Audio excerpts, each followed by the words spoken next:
حضرت یعلا بن مرہ کی ایک کہانی سنی ہے. فرماتے غزوے سے ہم واپس آ رہے تھے، راستے میں پڑاؤ ہوا تو حضور ایک درخت کے نیچے استراحت فرمانے کے لیے لیٹ گئے، اور میری ڈیوٹی یہ تھی کہ میں تلوار لے کے حضور کا پہرا دوں.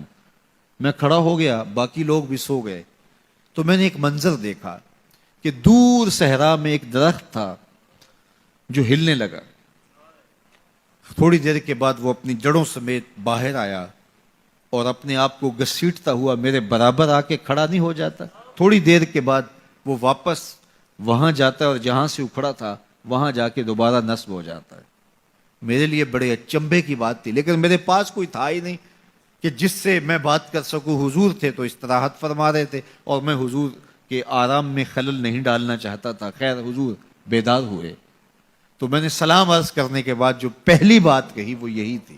میں نے کہا حضور وہ جو سامنے درخت ہے تھوڑی دیر پہلے وہ اپنی جگہ سے اکھڑا تھا، شاخوں کے بل اپنے آپ کو گھسیٹتا ہوا یہاں پہنچا، پھر میرے برابر آ کے کھڑا ہو گیا، پھر تھوڑی دیر کے بعد واپس وہاں جا کے نصب ہو گیا. یہ جب کہانی سنائی تو میرے حضور نے تعجب نہیں کیا. اچھا کیسے ہوا، کیسے آیا، کتنا وقت لگا، کتنی دیر ہوئی، کوئی سوال نہیں کیا، بلکہ فرمایا ہاذہ شجرۃ استاذنت ربھا. فرمایا یعلا بن مرہ یہ درخت ہے، اس نے رب سے اجازت چاہی تھی کہ مالک تیرا محبوب نیڑے آیا ہے، سلام نہ کر رہا ہوں. فآذن لہا، اللہ نے اس کو اذن دے دیا تھا، یہ مجھے سلام کرنے کے لیے آیا تھا. درختوں کے کلیجے بھی تڑپتے ہیں کہ حضور کو سلام کیا جائے. وہ کہانی تو آپ نہیں بھول سکتے جب ایک اعرابی نے کہا کہ حضور میں آپ کو نبی تب مانوں گا اگر وہ درخت آپ کی نبوت کی گواہی دے گا، آپ اگر اس کو بلائیں گے. تو میرے حضور فرماتے ہیں میں نے کیا بلانا، جا کے تو ہی کہہ دے تجھے اللہ کا رسول بلا رہا ہے. درخت اپنے آپ کو گھسیٹتا ہوا حضور علیہ السلام کی خدمت میں حاضر ہو جاتا ہے. درخت مان رہے ہیں، چاند کا کلیجہ شک ہو رہا ہے، پتھر کلمے بول رہے ہیں. حضور کے عشق میں کائنات کے ایک ایک ذرے کا دل دھڑک رہا ہے. وہ کیا کسی نے کہا تھا زمین جل رہی ہے، آسمان جل رہا ہے، محبت میں سارا جہاں جل رہا ہے. پوری کائنات حضور کی آتش محبت میں جل رہی ہے اور حضور کے وصل کے لیے تڑپ رہی ہے. درخت ہوں، پتھر ہوں، اشجار ہوں. وہ اونٹنی جس پہ حضور سوار ہوتے تھے، غدبہ نامی اونٹنی، آپ تاریخ پڑھیں حضور کے وصال کے بعد وہ چارہ نہیں کھاتی تھی، چارہ چھوڑ دیا تھا، رو رو کے نابینا ہو گئی وہ اونٹنی، اور صحابہ نے اس کی آنکھوں پہ پٹی باندھ دی تھی. اس نے رو رو کے جان دے دی. جب حضور چلے گئے ہیں تو ہم نے جی کے کیا لینا ہے. آپ نے محبت کی لوگ داستانیں سنی ہوں گی، محبوں نے محبوبوں کے لیے کیا کچھ کیا، نہریں کھودی، تکلیفیں سہی، اذیتوں سے گزرے، سولیوں پہ چڑھ گئے.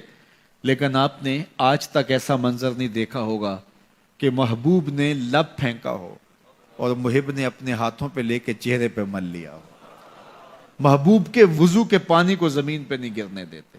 عروہ بن مسعود صلح حدیبیہ کے موقع پر واپس جب گیا تو اس نے قریش مکہ کو جا کے کہا میں تمہاری جانب سے سفیر بن کے بڑے بڑے بادشاہوں کے درباروں میں گیا ہوں، واللہ اصحاب محمد کو جو میں نے محمد صلی اللہ علیہ وسلم کی تعظیم کرتے ہوئے دیکھا ہے، واللہ آج تک کسی بادشاہ کی بھی وہ تعظیم ہوتے ہوئے نہیں دیکھی. اور جو ان کا لعاب زمین پہ نہیں گرنے دیتے، ان کے وضو کا پانی نہیں زمین پہ گرنے دیتے، وہ ان کا خون کیسے گرنے دیں گے. تو جنگ کا ارادہ ترک کر دو. تاریخ بتاتی ہے صلح حدیبیہ کے بعد سیدھا فتح مکہ ہوا ہے.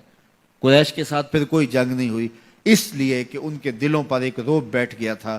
جب امت نبی کی تعظیم اور تکریم بجا لاتی ہے تو بتائیے کہ پھر اس امت کو تسخیر کیا جا سکتا ہے؟ وہ ناقابل تسخیر. جب امت اپنے نبی کی تعظیم نہ کر سکے تو پھر اس کو جس طرح چاہو جو ہے وہ مسخر کر لو، وہ ایک بوسہ ہوتا ہے، اس کے علاوہ کچھ نہیں ہوتا. اس لیے اگر آپ مجھے پوچھیں کہ دین ہے کیا، تو ایک تو ہے کہ اس عنوان سے ایک الگ گفتگو کی جائے کہ دین کیا ہے. لیکن دو لفظوں میں اگر آپ مجھ سے پوچھنا چاہیں اور میں آپ کو بتانا چاہوں تو مجھے اقبال علیہ رحمہ کا لہجہ ادھار لینا پڑے گا. انہوں نے کہا دین سراپا سوختن اندر طلب، انتہائش عشق آغازش ادب. طلب محبوب میں تڑپنے کا نام دین ہے، جو ادب سے شروع ہوتا ہے عشق پہ ختم ہو جاتا ہے.